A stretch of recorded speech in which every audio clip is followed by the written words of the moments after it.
Welcome back. So picture this, you're standing behind a podium. Oh yeah, the classic nightmare. Right, you can literally feel the actual heat of the stage lights just like baking your skin. And your heart is just pounding. Exactly. It's racing in your ears because, well, someone just threw a deeply hostile, aggressive question right at your face.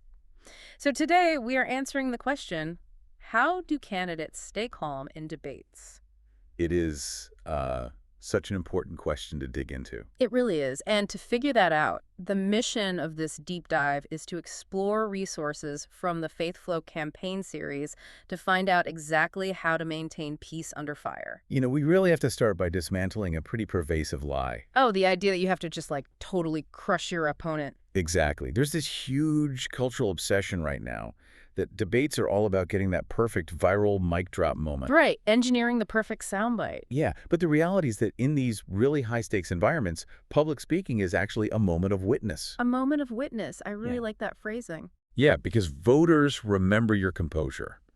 Your peaceful presence actually speaks way louder than any specific policy point you try to just force into the conversation. Well, okay, but I do have to push back a little here. Go for it. Because we usually treat politics like a boxing ring, like if someone throws a punch, you have to hit back or you lose. Right, but that's the trap, though. So if I just stand there being quote unquote peaceful, don't I risk looking kind of weak or evasive to the audience? I mean, that is the fear, right?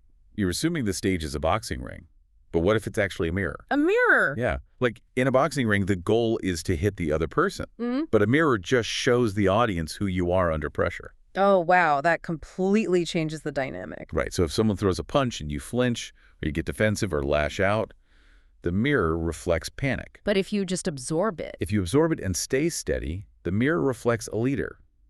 Trying to perform just creates anxiety, but remaining grounded, that creates connection. That is such a fascinating way to look at it. And it really reframes how we view some historical examples, too. Oh, absolutely. Like I was looking at Acts 24.10 in the resources. With the Apostle Paul? Yeah, Paul standing before Governor Felix. I mean, that is a literal life or death trial. The ultimate high-pressure situation. Right. Yet Paul stays entirely calm.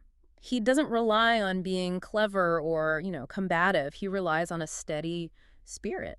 Exactly. And it is not just a nice moral posture. Think about Proverbs 15.1. A gentle answer turns away wrath. Yeah. We often read that as just this pleasant platitude, but it's actually an ancient, highly effective de-escalation tactic. So your tone is your strategy. Basically, yes. Yeah. A calm reply diffuses that tension way before it becomes a headline. But here's the thing, though. It's one thing to say have a steady spirit like Paul did. Right. The theory is easy. Exactly. But when the adrenaline actually hits you and that stage light is on, good intentions just kind of evaporate. They absolutely do. So how do we bridge that gap between theory and biology? Well, that's where the Debate and Forum Mastery Guide really comes in. Right. It moves you from theory to actual physiological mechanics. Like when the adrenaline spikes, you don't need better comebacks. You need physical grounding. Yeah, exploring the companion workbook organically, I actually noticed it focuses heavily on practical methods. It has to, yeah. Like intentionally pausing to breathe, physically planting your feet, and this one kind of threw me. Calmly validating the premise of a hostile question before answering. I know, it sounds wild. It does. How does that help turn panic into a clear, grounded response? Well, let's look at why the physical stuff works first. When you physically plant your feet and pause, you're literally sending a somatic signal up your vagus nerve to your brain. Saying that you're safe. Basically, yes. Confirming you are literally grounded and not fleeing. It chemically interrupts the cortisol spike. So you're replacing that fight or flight response. Exactly. Replacing it with a purposeful, measured delivery. But what about validating the premise? Because doesn't validating a hostile attack mean you're just giving them ammunition? I mean, it feels counterintuitive, right? It feels like losing. Yeah. But it is actually a total power move. Wait, really? Yeah, when you calmly acknowledge the core of their frustration without matching their heat, you completely disarm the attack. Oh, because you take control of the pacing. Exactly. You prove that you are totally unaffected by the hostility.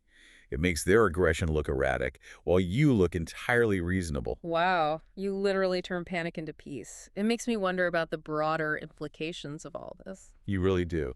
And it brings up a provocative thought for you to consider. What's that? What if the true measure of a debate isn't who scored the most points, but who preserved their peace when the room got loud. That is a profound thought. Because if your composure under fire is what voters, or anyone really, actually remember, how does that change the way you interact with hostile people in your daily life? Yeah, far off the debate stage. Right, like in a boardroom or even just at the Thanksgiving table. Preserving your peace might just be the most influential thing you can do. Well, that is definitely something to mull over. For sure. And if you want to explore these methods for yourself, I'd invite you to quietly check out the Debate and Forum Mastery Guide and its companion flipbook. Such good resources. They really are. There's even a companion song called Under Pressure, which is specifically designed to help steady your heart rate before you step up to the mic. I love that one. It's great. You can find all of this by heading over to the Faith Flow Campaign Series page at faithflowrootedministry.org. Highly recommend checking it out. Absolutely. So the next time you find yourself feeling the intense heat of those stage lights, remember, you don't have to fight the heat. Not at all. You just have to stay grounded.